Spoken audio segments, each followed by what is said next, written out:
I changed my shirt in the car. That was the kind of day it had been. 10 hours at the office, still hadn't eaten, but I made the drive from Austin to Round Rock because my mother said dinner at 6:00 was non-negotiable. I swapped my worn work flats for a cleaner pair of loafers and tried not to look at the circles under my eyes in the mirror. By the time I walked through the front door, everyone was already seated. Ainsley, of course, sat next to Mom, wearing a fitted red blazer that probably cost more than my entire week's paycheck. Dad was at the head of the table, carving into a salmon like it was some ceremonial roast. My chair was at the far end, same as always, not even a glance when I stepped in. No, how was your day? No, glad you made it. The reason we were all there. To celebrate Ainsley's newest award, something about brand image in real estate, whatever that means. There were wine glasses and those little candles in holders that Mom only brought out when she wanted to look like a loving hostess. She did that well. Play the part. I sat down quietly, smoothed my blouse, and waited for someone, anyone, to ask how my project launch went this week. Nothing. They were too busy listening to Ainsley talk about the incredible synergy between her marketing team and the client. Then Dad looked at me, not even pausing between bites. "You're the only one who never really made anything of herself." There it was. I looked up. Silence. Everyone else kept their eyes on their plates, like if they didn't move, maybe I'd vanish. I felt the heat crawl up my chest, but I stayed quiet. "Dad," Ainsley started, but Mom raised her hand. No, he's not wrong," she said gently, like that would soften the blow. "Sweetheart, your sister just knows how to focus on what matters." I gripped my water glass so tightly I thought it might shatter. I didn't speak. Not yet. They always said things like this. Slipped it in between courses. I'd spent years thinking maybe they didn't realize how much it cut, how often they erased me, even while I sat right in front of them. But the truth was, they knew. They counted on my silence. They didn't know about the binder in my purse, or the copies of mortgage payments I had printed and folded, been carrying for 3 days, waiting. I took a slow breath. My hands trembled, but I opened my bag anyway, pulled out the first page. "I've paid $161,000 over the past 2 years, I said, placing the page in front of my father, "to keep this house, this very one you're eating dinner in, out of foreclosure." Forks paused mid-air. Ainsley looked confused. Mom blinked. Dad squinted at the paper like it was written in another language. I continued, "Steady now. Monthly transfers, tuition for Sierra, property taxes, even the new HVAC system. All from me." Quietly. "Because you said it was temporary. Because you said it was just until things stabilized." Dad scoffed. "You're being dramatic." Mom waved a dismissive hand. "That's what family does. We help each other." "You offered," Ainsley said softly, looking at me for the first time that night. "Mom said you were happy to help." I didn't respond right away. I let the weight of what I said hang in the air. They still didn't get it. Dad leaned back in his chair, folding his arms. "Well, maybe you should have said something if it bothered you." "That's the problem," I said, standing. "I kept thinking eventually, you'd recognize it. Not praise, not a parade. Just, maybe not being treated like I failed when I've been holding the foundation together." I picked up my purse. I didn't shout. I didn't cry. I looked at my mother, who couldn't meet my eyes, and then at my father, who was already picking up his fork again. "From now on," I said, voice low, "I'm done paying for the privilege of being disrespected." I walked out before they could answer. As I stepped into the evening air, something unfamiliar settled in my chest. Not rage, not regret. Lightness. Saturday morning started early. I hadn't slept much after what happened at the dinner table. My body was still tired, but my brain wouldn't stop replaying it, those words from my father echoing like static inside my chest. "You're the only one who never really made anything of herself." The kind of line that sounds rehearsed, the kind of thing you don't say unless you've been meaning to. I was sitting on the edge of my bed, still in my pajamas, when my phone buzzed with a bank alert. Auto transfer, $1,350. Mortgage, same day, every month. I didn't need to open the app to know where it went. Still, I did. Out of habit, or maybe defiance. The numbers stared back at me. Every time I thought I was done, there it was again. Another payment to keep the illusion of someone else's stability. Even now, I'm still paying for people who pretend I don't count. A few minutes later, a ping from my calendar popped up. Alumni Gala, 6 p.m., RSVP confirmed. I never responded. Guess Mom did it for me. She liked having her daughters show up. One for the spotlight, one to fill the chairs. I closed the reminder and stared at the ceiling. I could skip it. No one would notice. But something in me, it wasn't pride, maybe principle, told me to show up anyway. If they were going to erase me, they'd at least have to see me while they did it. Before I got ready, I made the mistake of opening Facebook. First thing on my feed. 1 year ago today. A picture from Las Vegas. There they were. Mom, Dad, Ainsley, and her husband Truett, posing in front of the Vegas sign, champagne flutes raised, big white smiles. Caption read, "Much needed family getaway. Grateful for moments like these." Then I saw Mom's comment under the photo. "The family that stays together, thrives together." I checked the date. Same weekend I had worked back-to-back shifts to cover their emergency property tax. I remember the emails Dad sent. "We're a little short this month, sweetheart." And the call from Mom. "Just this once. You'll get it back." They didn't forget to invite me. They chose not to. I sat back and stared at the screen. This is the part where you'd expect rage. But what I felt was dull, quiet, a kind of truth that drains something out of you. When people are absent long enough, you start inventing reasons for them, so it doesn't hurt as much. That weekend, I'd also gone to urgent care. Cough wouldn't stop. Didn't tell anyone, didn't expect anyone to care. Conditioning runs deep when love is measured in how convenient you are. I saved the Vegas photo to a new folder on my desktop. Titled it, Family Receipts. It was going to be a long file. Later that afternoon, I stood in front of the mirror, adjusting the straps on my black cocktail dress.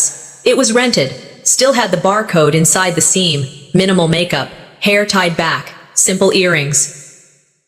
I didn't want to stand out, I just wanted to occupy my space. The alumni gala was at a downtown ballroom. Big chandeliers, corporate buzz, a room full of people who smiled a lot but didn't look you in the eyes. I walked in alone. No one waiting for me. I made my way to the check-in table, gave my name, and was handed a white name tag with printed letters. Support staff, finance. No last name, no title, just support. I stood there for a moment, then pinned it on.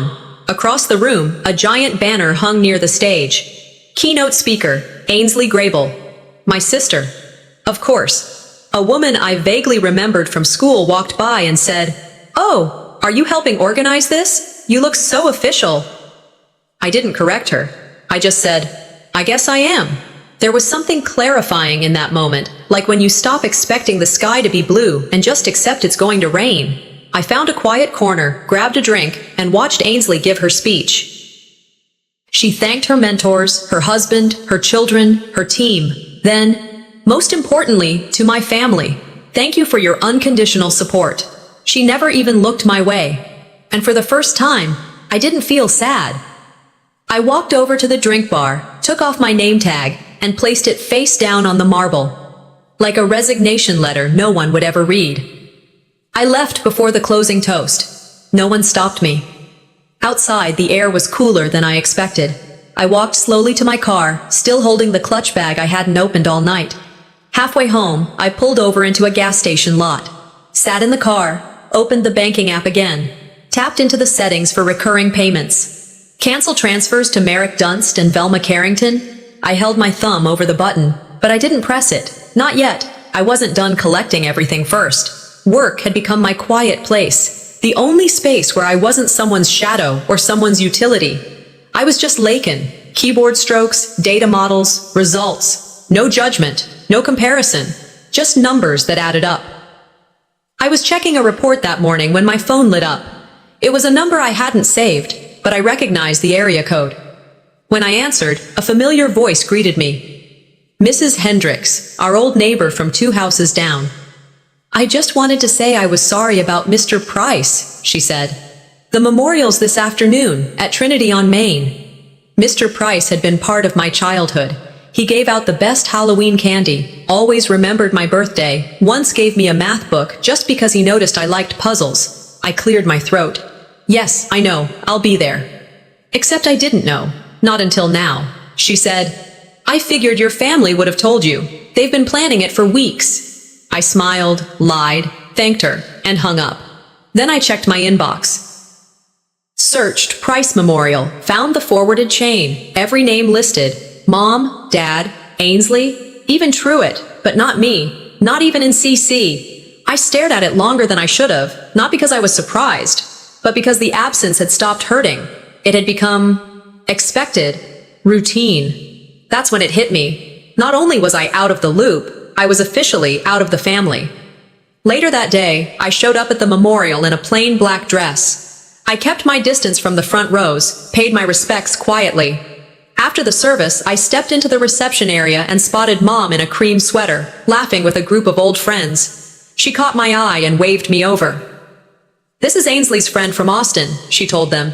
She works in tech. A beat passed. Then the other woman lit up. Oh, you're the one who helped with the campaign last year. Ainsley said your spreadsheets were lifesavers. I didn't correct her. I didn't say, actually, I'm her daughter.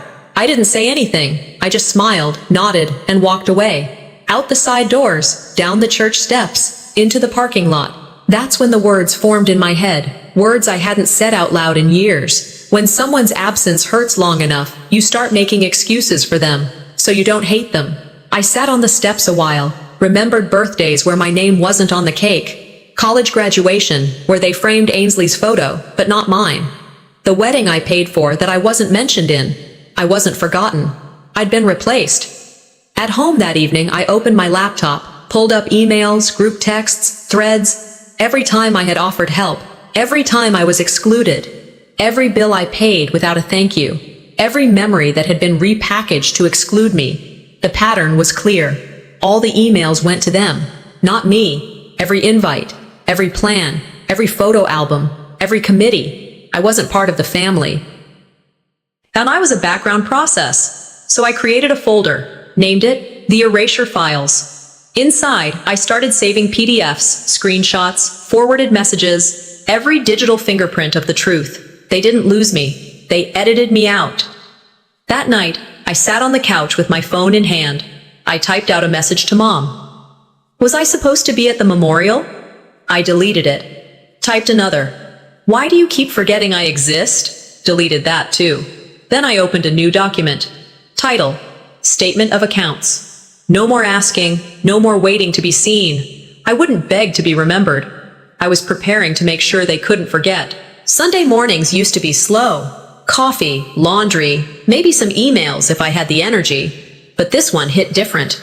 I woke up early with a pressure in my chest that wasn't hunger or caffeine withdrawal. It was something else. A pulse of clarity that kept dragging me toward the truth I hadn't wanted to face. I'd been sorting my tax records, trying to get ahead for once. Spreadsheets, receipts, statements all over my dining table. Somewhere in the middle of that mess, I found the scanned deed from 2 years ago. My name, printed right next to Merrick's. I remembered the day I signed it. He looked me in the eye and said, "This is your future too." That same memory made my stomach turn now. I opened the county records site. Searched the property. It loaded slow, like it knew what was coming. And then I saw it. My name was gone. Revised. 6 months ago. No notice. No phone call. No, we'll talk it over. Just gone. It felt like someone had wiped my signature clean off the family tree. I stared at the screen, jaw clenched, throat dry. They took me off the title like I was an employee who'd been quietly fired. I didn't cry. I printed it instead. By late morning, I had a manila folder with the deed, proof of the revision, and a fresh printout of every transfer I'd made to them in the last 24 months. Gas money, mortgage payments, grocery orders, Christmas, every dollar accounted for. Then I called Mom. Her voice was cheerful. "We're doing brunch. Ainsley's here. You should swing by." I kept it light. "I'll bring muffins." "Perfect," she said, like we were any other family on any other Sunday. On the drive over, I passed the house, the one I saved, the same one I no longer had legal claim to. I looked at the fresh paint on the porch rails. the new security camera above the door. Every upgrade was stamped with a payment from me. They called it family. I was just here to collect documentation. By the time I walked into the kitchen, the smell of bacon and citrus filled the air. Ainsley was showing off a new promotion, VP of something vague and important. Dad was reading the paper, nodding at headlines like they mattered more than people. I sat, stayed quiet, waited. Mom pointed toward the living room. I loaned Dad's massage chair to Delphina next door. He never uses it, and she's been having back problems. I froze mid-sip. That chair, I bought it for his birthday. $1,100, custom settings, delivered and assembled the day before. Did you tell her it was from me? Mom didn't even blink. That's not important, sweetie. It's just a chair. It wasn't about the chair. It was about erasure. Again. I reached into my bag, pulled the folder out, and laid it flat on the table next to the fruit bowl. Dad looked up, brows knitting slightly. What's this? I turned the first page. You signed me off the house, I said evenly. 6 months ago, without telling me. He glanced at the paper, then back at his coffee. Mom's smile didn't fade, but her eyes shifted. Well, it just made things easier on the paperwork side. You were always so busy. Ainsley's voice cut in. Wait, she was on the deed? Silence. The kind that feels like everyone's waiting for someone else to breathe first. I stood. That's fine. I'm simplifying things too. This is the last brunch I'll ever attend here. No yelling, no scene, just fact. I walked toward the door, passing the hallway wall lined with family photos. 12 frames. I was in 2. One was a group shot from 10 years ago, cropped so I barely made the edge. Love without acknowledgement isn't love, I whispered. It's labor. Outside, the sun felt too bright. I opened my phone, stared again at the bank draft screen. Still hadn't canceled the transfers. Not yet. Instead, I opened a new tab, renamed a folder. Documenting financial contributions, Brixley family. Not for revenge, for the record. It was a Tuesday evening when my phone buzzed. I was finishing up a simple dinner, washing the last of the dishes. The screen lit up with a video call from Junie Ray, my niece. I dried my hands, answered with a half smile. Hi, Aunt Lakin, she chirped, bouncing into view, her new bracelet flashing under the kitchen light. Thank you so much for the graduation gift. I felt something soften inside me.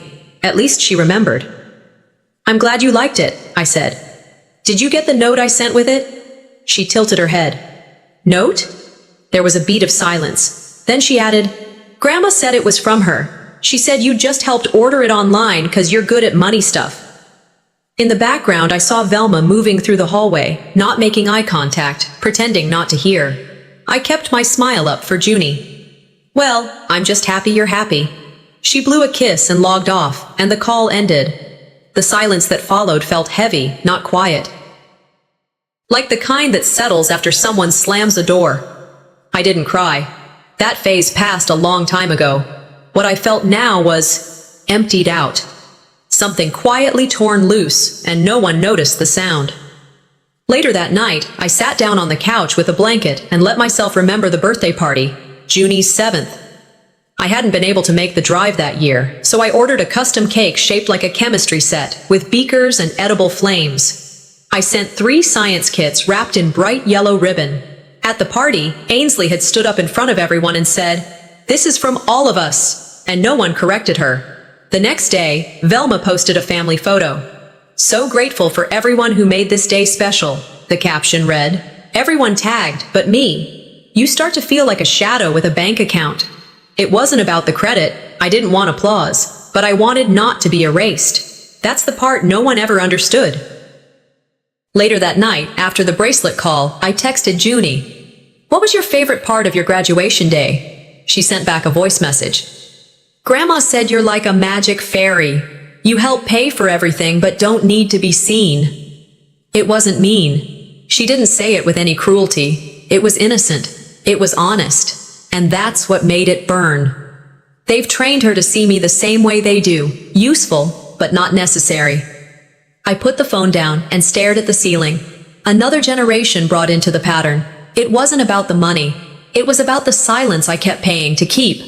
I stood up, walked out to the balcony with a mug of peppermint tea. The night was still. Just the hum of air conditioners and distant dogs barking. I opened my email and started writing. Subject line, let's not fight anymore. Mom, I think it's best if I take a step back for a while. I don't want things to escalate between us. I hope you understand. Then I deleted it. I typed something shorter. I forgive you. Deleted that too. I stared out into the dark and wondered, maybe this was the real peace. Letting it all slide. Stopping the fight. No longer needing to be seen or known or credited. But then I glanced through the glass door. My laptop screen was still on, the folder glowing in the corner of the desktop. Erasure files. No, peace is not the same as silence. I closed the door behind me, walked back to the table, opened my spreadsheet. Title, Legacy Ledger. I started inputting line items, each with the date, the amount, the reason, not for revenge, for record, for truth. I scrolled down and added a new row. Junie's graduation bracelet, $124.32, credited to someone else. And in the notes column, sometimes children tell the truth adults are too cowardly to say. Sunday afternoon. The air was heavy with the smell of grilled meat and cologne that always seemed too strong for outdoors. I hadn't planned to go. I told myself I'd stay home, finish reconciling my expenses, maybe rewatch something brainless. But I showed up. I think I needed to see their faces, needed to feel the space between us for real.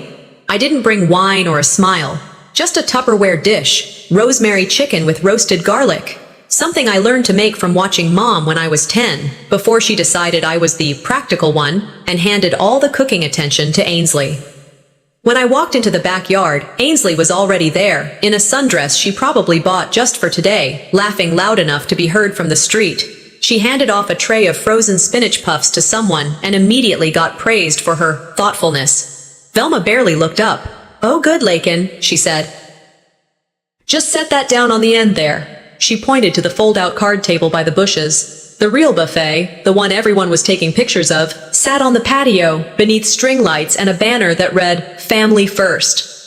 I didn't argue. I just placed the dish where she said and stepped back. The afternoon wore on like theater. Aunts, uncles, and cousins clapped when Ainsley explained the convenience of store-bought options. One cousin asked if the chicken was from a catering place, then complimented Ainsley again. I said nothing. Velma tried my dish and gave a little nod. "It's earthy. Not everyone likes strong flavors." I nodded, took a sip of water, recorded the moment in my head. They didn't even pretend anymore. During dessert, someone's fiancé stood up and proposed. There were cheers, phones raised for video, and that staged kind of gasping people do when they want to be part of something they'll later tell others about. That's when my phone buzzed. I thought it might be work or a friend, but no, it was a Venmo request from Velma. $600, Dad's medical checkup. Please ASAP. No greeting, no explanation, just an invoice sent during a toast. I looked across the yard. Velma was smiling at the happy couple like nothing had happened. I didn't reply.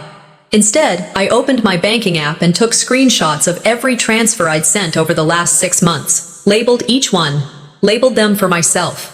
Later, while the sun started to dip, I found Velma near the porch, arranging lemonade cups with lemon slices like a Hallmark movie backdrop.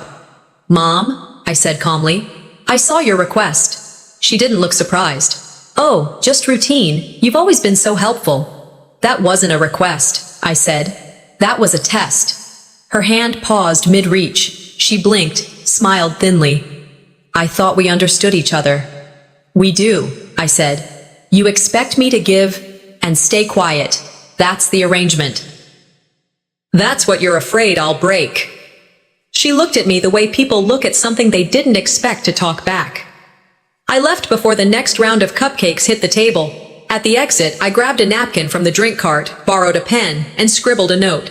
Folded it twice and slid it under her lemonade glass. "This is the last time I'll show up out of obligation. Next time, I'll show up with evidence." I walked past the cars, past the photo booth props, past the fake laughs echoing around plastic chairs. No one followed. No one noticed. But that silence wasn't weakness. That silence was me. Finally picking the volume. It was midweek when the message came through from Ainsley.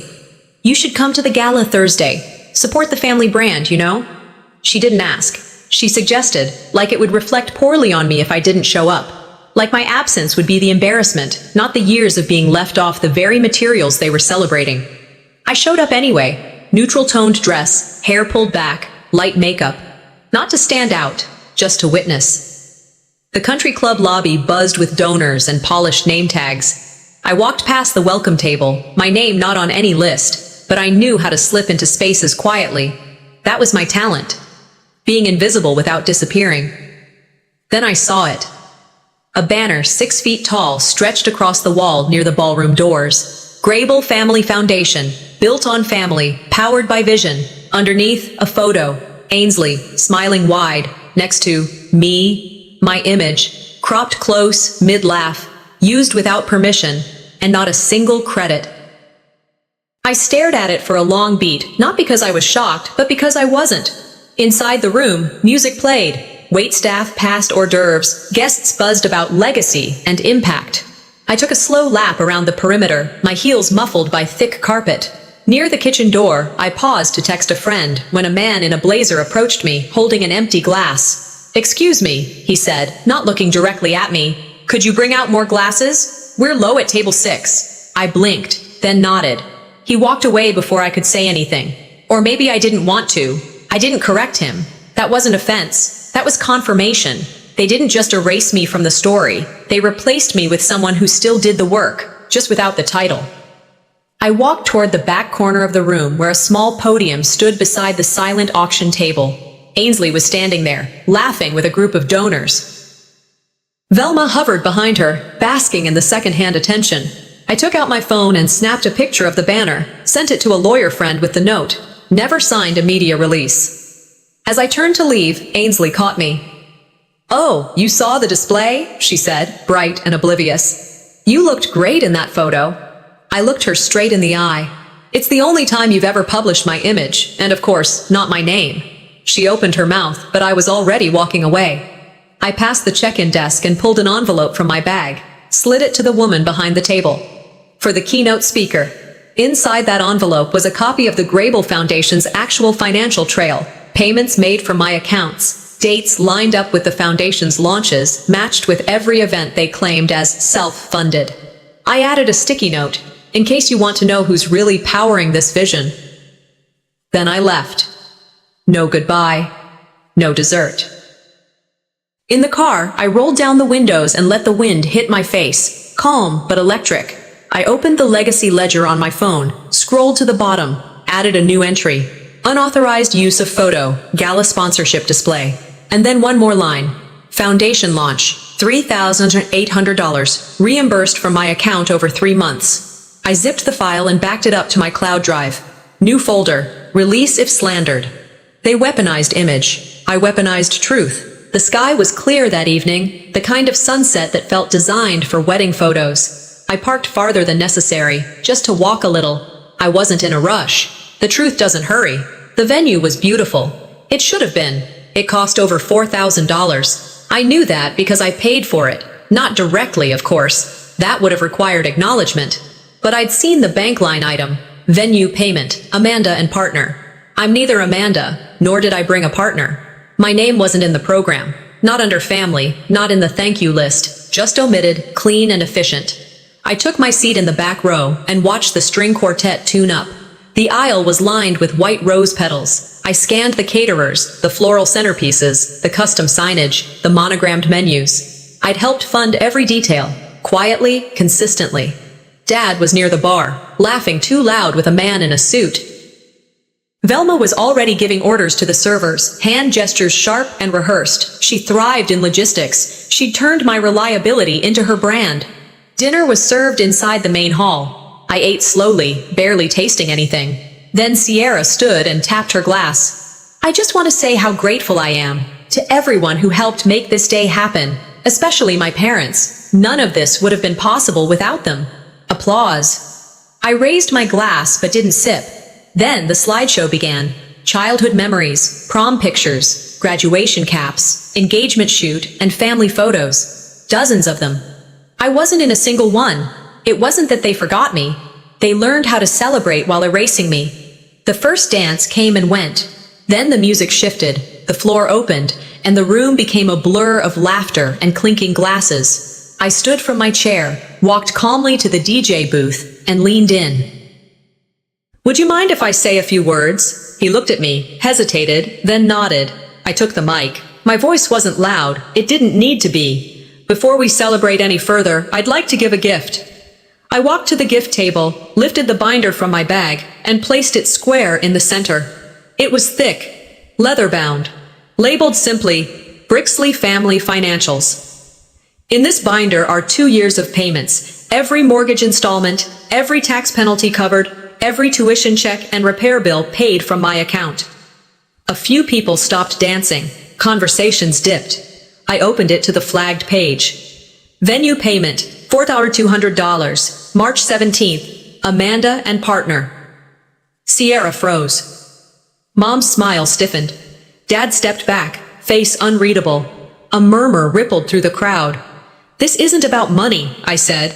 "It's about narrative. For years I've paid for a seat at a table where my name was never printed." Someone nearby lifted their phone, started recording. Velma moved fast. "That's enough, Lakin. Let's get back to the music." Dad muttered, "This isn't the time." I looked at both of them. "It never was. That's why I made one." Sierra's voice cracked. "I didn't know." I nodded slowly. "That's the problem. No one ever does. Because I was never allowed to exist out loud." Whispers filled the space. Aunts, uncles, distant cousins, all reevaluating what they'd just witnessed. I didn't wait for questions. I walked toward the exit, calm, past the dessert bar, past the table where Velma was now gripping a wine glass a little too tightly. I dropped a second envelope on their table, labeled, Inheritance Revision, Legal Copy Enclosed. Inside was the document showing I'd been removed from the family trust 6 months ago. Quietly, strategically. As I reached the doors, I paused just long enough to say, "Congratulations. You've married off one daughter and disowned the other, publicly." I stepped outside. The music faded behind me. The stars overhead were sharp. I wasn't shaking. I wasn't angry. I was free. 2 weeks passed. No calls, no emails, not a single knock on my door. I noticed something odd, not silence, but absence. They weren't reaching out, but neither were the people who used to tag me in every family photo, every baby announcement, every recipe chain email. I wasn't being ignored. I was being erased, fully, efficiently, and without confrontation. But strangely, it didn't sting. I didn't feel abandoned. I felt clean. One morning, I opened the legacy ledger on my laptop for what I knew would be the last time, flipped through each entry, mortgage payments, tuition transfers, wedding deposits. I bookmarked the final page, closed the file, and whispered to myself, sometimes, closure is choosing not to reopen the door that kept slamming on you. That afternoon, my phone rang. Sierra. I hesitated, then answered. Her voice was low, like someone trying to speak from behind a locked door. I didn't know everything, I swear. But I know enough now. There was a long pause between us. She went on. They told me you were unstable, that you couldn't be trusted with family money. I believed it because it was easier. Her voice cracked. I want to pay you back, she said. Whatever I can. Just tell me what's fair. No, I said softly. Keep it. She was quiet. But, I added, don't let them teach your kids to treat anyone like they treated me. That landed. She didn't cry. She didn't apologize. But I heard something change in her tone when she said, I won't. I promise. It wasn't a fix, but it was a seed. That was enough. 2 days later, a letter arrived. Velma's handwriting. Neat, deliberate. Inside, no apology. Just her version of truth. I thought I was doing what was best for everyone. I read it twice, then folded it neatly and slipped it into the back pocket of the binder. The next morning, I drove to my parents' house. Velma opened the door. Her face was a familiar mask, tight, calm, unreadable. We sat at the kitchen table, no shouting, no tears. You didn't have to make it public, she said quietly. You didn't have to make me invisible, I replied. We said little else. No forgiveness, no blame, just clarity. That evening, back in my apartment, I backed up the binder to my cloud archive. Password protected, labeled, stored. I sent a copy to my lawyer with a note. Only release if I request it. Then I sold the last stock I co-owned with the family trust. I moved into a smaller apartment on the east side of the city. Clean walls, new keys, no ghosts. On my desk sat one framed object, the embroidered handkerchief I gave Velma years ago. The one she never thanked me for. Under the glass, I added a label. Not forgotten, just done. The next morning, I took a walk through Zilker Park. The breeze was cool, the grass damp with dew. Kids ran by chasing each other while their parents trailed behind. A man stood near the bike path, helping his daughter balance on two wheels. Keep your eyes forward, he said. Don't look back, just trust yourself. I smiled and kept walking. At a bench near the fountain, I opened a small notebook and wrote the first line of a blog I'd been thinking about. I was never the loudest in the room, but I remember everything, and now I get to decide what gets remembered. They told me family is everything, but sometimes survival means becoming your own family.